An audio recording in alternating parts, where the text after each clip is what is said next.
반갑습니다. 오늘 이사야 32장 말씀을 함께 나눌게요. 7절 말씀입니다.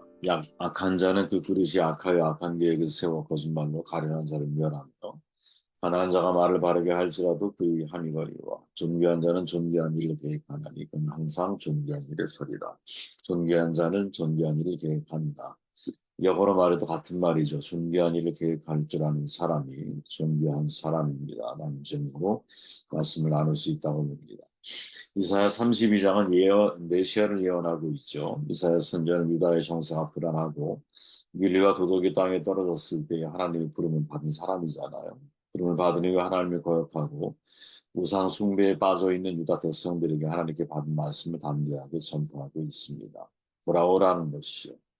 돌아오지 않으면 하나님의 심판이 임할 것을 외치는 거죠. 하나님의 심판이 있지만 장차 오신 메시아를 통한 회복과 구원이 있을 것을 동시에 예언하고 있습니다. 특별히 이사야 32장 1절에서는 보라 장차 한 왕이 공의로 통치할 것이다 라고 예언하고 있죠. 여기에 예언된 공의로 통치하실 한 왕은 메시아이신 예수 그리스도를 얘기합니다. 본문은 이 메시아를 믿는 자들은 그에게 소망을 두고 그와 같이 존귀한 자로 살아가야 할 것을 가르쳐주고 있죠. 그러면서 나온 말이 바로 오늘 본문입니다. 존귀한 자는 존귀한 일을 계획하는 그는 항상 존귀한 일에 서리라. 시편 16편에 보니까 이런 말씀이 있잖아요. 땅에 있는 성도들은 존귀한 자들이니 나의 모든 즐거움이 그들에게 있도다. 물론 이때 이 성도들은 존귀한 자라라고 하는 표현에 대한 해석이 다양한데 오늘은 뭐 그걸 다루는 시간들이 아니다 보니 이 말씀 그대로를 만약에 우리가 받아들인다면 존귀한 자가 누구냐? 바로 성도라는 거죠. 그러면 성도가 되면 과연 나는 존귀해지는 것이냐? 이건 또 다른 이야기라고 봐요. 그죠? 분명 성경은 성도가 존귀한 자라고 말하지만 내가 하나님을 믿고 성도가 되면 과연 나는 그 이후에 존귀한 삶을 살아가고 자동적으로 존귀한 삶을 살아가게 되느냐. 이 질문은 다른 거죠. 제가 예전에 이런 질문을 던진 적이 있어요. 여러분들에게. 인간의 본성은 선한 것인가 아니면 악한 것인가. 여기에 대한 논의는 지금까지도 활발하게 이루어지고 있는데 인간은 악을 가지고 태어난다는 성악설이 있다면 반대로 선한 마음을 가지고 태어난다. 성선설을 주장하는 사람들이 있죠. 어떤 게 맞느냐? 사실은 이제 뭐 저마다 다 의견이 다 다르겠지만 제가 생각하는 것은 기독교 안에는 이 두 가지가 다 들어있다라고 저는 봐요. 두 가지가 다 들어있다. 되게 인상적이었던 것은 뭐냐면 헬레나 노르웨지 호지가 쓴 오래된 미래에서 실제로 인도의 라다크라고 하는 마을 사람들이 세속적인 문명에 때묻지 않은 상태에 살아갈 때 그들은 남을 배려하고 따뜻한 마음씨로 평화롭게 여유롭게 살아갔다라는 거예요. 그러나 관광객들이 유입되면서 서구 문명이 들어오죠. 옛날에 부시맨이라는 영화 보면 콜라병 하나가 신기해서 그로 인해 막 서구 문명을 경험하게 되는 과정을 보여주잖아요. 그런 문명이 사실은 없을 때는 서로가 서로를 돕고 평화로 나누고 함께 더불어 살아가는 게 자연스러웠는데 문명이 유입되면서 자본이 들어오고 자본의 맛을 들이기 시작하면서 인간의 이기심이 꽃을 피우게 되죠. 그런 상태가 되면 선한 본성이 점점 사라지는 그런 글을 이 노르베르 호지가 사실은 썼죠. 되게 이제 인상이 깊었어요. 어떤 게 정말 옳은 거냐? 질문을 우리에게 던지게 만들죠. 성악성과 성선설 그 중간에 있는 입장도 있다 그러죠. 백지설, 소위 우리가 말하는 동양사상과 고자의 성무, 선악설이라고 보통 이야기를 하죠. 이건 뭐냐? 쉽게 말하면 환경에 따라 사람은 달라진다라는 거예요. 환경에 따라서. 여기에 대한 사실은 많은 실증적인 사건들을 오늘날 우리는 많이 경험을 하게 되죠. 뭐 이따가 말하겠지만 인간은 환경의 지배를 받는 동물이잖아요. 내가 어떤 환경에 자라는가에 따라서 어떤 체제 속에서 내가 성장하는가에 따라서 내가 선한 사람이 될 수도 있고 악한 사람이 될 수도 있는 거죠. 중요한 것은 기독교에서는 이 세 가지가 다 들어있다라는 인간의 조상인 아담과 하와가 금기되었던 선악과를 따먹으면 죄인이 되었고 모든 인간은 죄인의 피를 물려받았다. 선악설의 관점이죠. 그러나 중요한 것은 아담과 하와가 선악과를 먹기 전 그래서 그 상태는 성무 선악설의 논리가 작동을 하잖아. 그리고 예수께서 이 땅에 오셔서 새로운 피조물을 거듭난 사람들은 성선설의 시대가 오잖아요. 그러니까 성무선학설이나 성악설이나 성선설이 시기마다 등장하는 것을 보면 우리가 느낄 수 있는 건 뭐냐? 인간의 본성을 참 한마디로 정의 내린다는 건 쉽지 않은 거라는 거죠.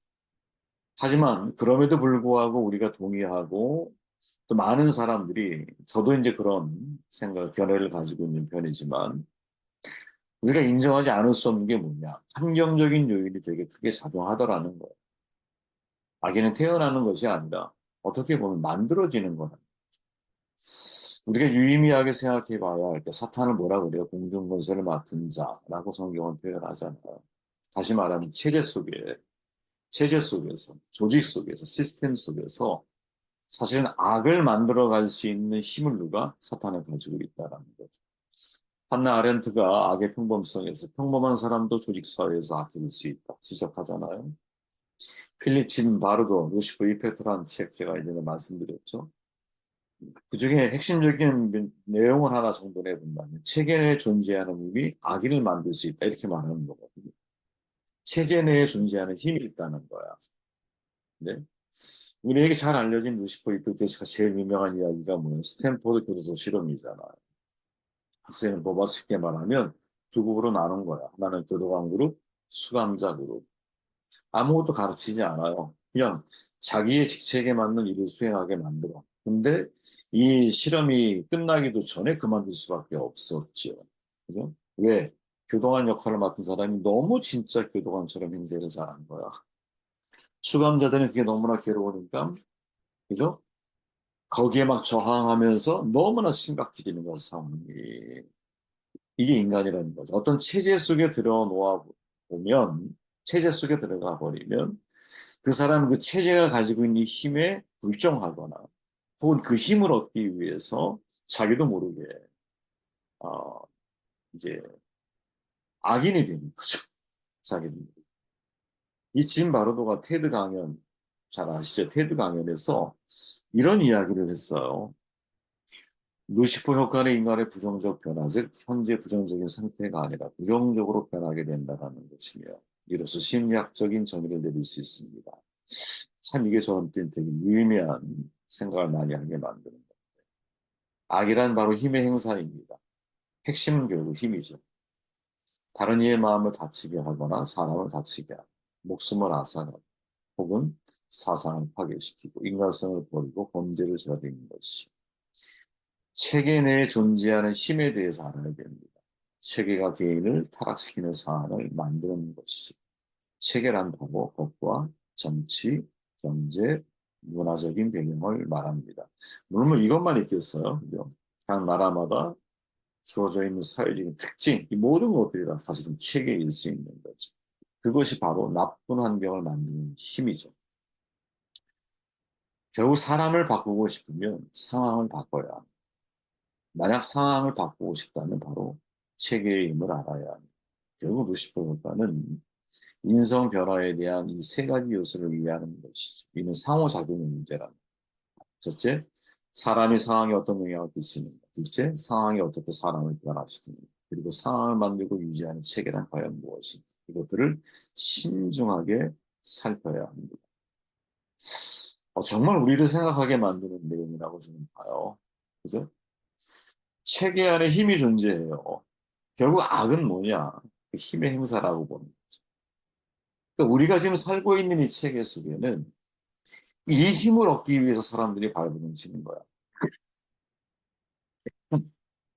그죠? 이 체계 자체가 힘이 있는 사람이 힘이 없는 사람들을 지배할 수 있는 문화적인 구조를 가지고 있기 때문에 예수님의 제자가 요구했잖아요, 여러분. 으뜸이 되려고 하잖아. 으뜸이 되려고. 근데 예수님은 체계를 어떻게 바꿔요? 네가 으뜸이 되려고 하느냐? 그럼 종이 되어야. 체계 자체를 바꿔 가시는 거죠. 그러니까 세상과 교회의 차이는 뭐냐면 체계를 바꾸는 거예요. 체계. 지금 우리가 살고 있는 이 세상의 체계는 피라미드인 거야. 그래서 말 그대로. 저 궁극의 권력을 차지하기 위해 힘을 차지하기 위해 이 힘을 찾으면 아랫 사람들을 다 내가 지배할 수 있다고 생각을 하니까 그 꼭대기 꼭지점을 향해서 사람들은 상향성 달려가는, 달려가는. 그러면서 경쟁하고 비교하고 끌어내리고. 이게 우리가 살고 있는 이 사회의 체계라는 거죠. 이건 제가 볼 때 여러분 주님이 오실 때까지 바뀔 수가 없어요. 네. 그게 인간의 지향점이. 인간이 하나님이 되려고 하잖아. 유발 하라리가 호모 사피엔스 다음 나온 책이 호모데우스 아니에요. 호모데우스가 무슨 말입니까? 나는 신이라는 호모데우스. 인간이 신이 되려고 한다는 거. 물론 유발 하라리 같은 경우는 여러분 인공지능이라고 하는 이제 앞으로 AI를 오픈 AI라고 하는 거죠. 어마어마한 속도로 지금 바뀌고 있는데 과거에는 지식이 한번 바뀌려면 100년이 걸렸다 그러잖아요. 25년을 줄고 1년을 줄더니 최근에는 3일로 줄었어요. 3일. 지금은 더 빠를 거예요, 여러분. 아침에 눈 뜨고 정말 하루 지나고 나면 새로운 지식이 창고라는 시대를 우리가 살고 있어요. 어마어마한 정보량 한 거. 앞으로의 싸움은 데이터의 싸움이라고 그러잖아요. 진짜 권력이 뭐냐? 데이터를 가지고 있는 사람이 권력입니다. 제 GPT가 여러분 처음에 나왔을 때 2달 만에 1억 명 접속을 했어요. 챗 GPT라고 하는 것은 여러분 인공 AI가 수많은 정보들을 자기의 그 알고리즘을 가지고 정보를 데이터를 만들어 주잖아요. 내가 예를 들어 설교 한 편만 써줘 이렇게 GPT에 치면 어마어마한 설교. 그것도 정말 기발한 설교를 써서 내는 거거든요. 여러분 호모데우스 그거 책 나왔을 때 유val 하라리가 그런 이야기가 있죠. 그챗 GPT에 대해 강연할 때 할 내용을 한번 정리해 줘봐. 그랬더니 유발 하라리의 문체와 글을 가지고 그 강연 원고를 써줬답니다. 네. 실제로 강연 원고를 AI가 만들어준 것으로 했다 그래요. 물론 저는 뭐 사실 확인을 해보지는 않았지만 그런 시대를 우리가 살고 있는 거거든요. 정말 그런 시대를. 그러니까 데이터가 힘이고 권력이고 그게 돈인 거야. 앞으로는 그런 시대가 되었어요. 근데 그게 어, 최근에는 여러분 최소한 3일이면 새로운 이 완전히 이 지식이 완전히 바뀌는 시대를 우리가 살아가고 있어요. 그죠? 이 AI가 인간을 능가하는 시대에 살고 있잖아요. 지금 20, 30대는 여러분 의사들의 진단을 받기를 거부하는 게 서고 있습니다. 지금 20, 30대 왓슨인가요? 의료기구 있잖아. 진단을 내려서 이 정확한 진단을 내릴 확률이 85%에서 90%까지 올라갑니다. 지금 현재. 어마어마한 거죠. 그런 시대를 우리가 지금 살고 있는 거예요. 예, 다시 본론으로 돌아오면 이 힘을 얻기 위해 사람들은 체계를 만들고 그 체계 안에 사는 한 사람은 악인이 되어질 수밖에 없는 거지. 그죠? 성도는 존귀한 자다라고 성경은 우리에게 말해요. 왜 성도는 존귀한 자가 될 수 있을까? 악한 자가 아니라. 이유는 우리는 세상에 살아가지만 세상에 속하지 않은 존재로 살아가는 사람들이기 때문에. 국민 영토 주권 국가의 상여소잖아. 영토 이 땅에 있어. 그죠? 국민 우리라고 하는 사람이 있어. 근데 이게 남은 건 뭐예요? 내가 누구의 주권을 받고 살아가? 누구의 힘을 내가 받아가지고 살아가? 우리는 여러분 주님이 부르시는 그날까지 이 땅이 어떠한 첨단 문명의 시대가 되고 정말 인공지능이 정말 인간과 인공지능 사이에서 가치관의 혼돈과 혼란이 발생하는 지금의 이 시기 앞으로는 이게 더 가속화될 거거든요. 우리의 미래 세대들은 여러분 정말 우리가 상상할 수 없는 시대를 살아가게 될 거예요. 우리가 상상할 수 없는 시대. 그런 생각하면 정말 염려가 되죠. 그죠? 어떻게 미래를 준비해 줘야 될까 고민이 많이 되죠. 우리 자신이 먼저 좀 많이 알아야 되지 않을까 하는 생각을 해봐요. 아무튼 우리가 존귀한 우리는 이 세상에 살지만 하나님의 주권을 받고 인생을 살아가야 되는 거죠. 그러면 우리가 던져야 중요한 질문 가운데 하나가 오늘 본문 속에서 야 누가 악한 자이고 누가 존귀한 자? 악한 계획을 세우고 있다면 악한 자. 존귀한 계획을 세우고 있다면 존귀한 자인 거죠. 제가 처음에 그런 질문 던졌잖아요. 성도는 존귀한 자. 그럼 정말 성도가 존귀한가? 아니죠, 여러분. 성도들도 악할 수 있어요. 진짜 악한 성도, 악한 교우들 여러분 만나보셨잖아요. 예? 거듭나지 않은 사람. 무늬만 그리스도인인 사람. 예수를 따르지만 스승을 결국 팔아버릴 수밖에 없는 신성을 가지고 있는 이런 왜곡된 신앙인의 사람, 자기를 정말 철저하게 페르소나 가면을 쓰고 인생을 살아가는 사람들 얼마나 많아요, 사실은. 그러면 우리가 어떻게 구별할 수 있느냐, 성도들을. 제 질문은 그거예요. 저는 그가 존귀한 일을 계획할 줄 아는 사람이 존귀한 사람이에요. 여러분이 정말 존귀한 사람인지 어떻게 알까요? 여러분들이 하는 일이 존귀한 일을 계획하고 있고, 존귀한 일에 대해서 관심이 있고, 네? 존귀하다라는 이것이 여러분들의 삶의 열매로 만들어져 갈 수 있는 사람. 여러분 존귀하다가 이제, 이제 어근이 뭐냐면 나다브라고 하는 단어에서 나오는데 존귀하다. 그럼 이 단어의 의미가 뭐냐? 마음으로 아낌없이 주고 베푸는. 그러니까 내가 진짜 존귀한 삶을, 존귀한 계획을 한다라는 것은 내가 누군가에게 베풀고, 그죠? 그 베푸는 거에 아낌이 없고, 그리고 그것이 내 마음에 사람을 대하는 근본적인 태도가 되어져.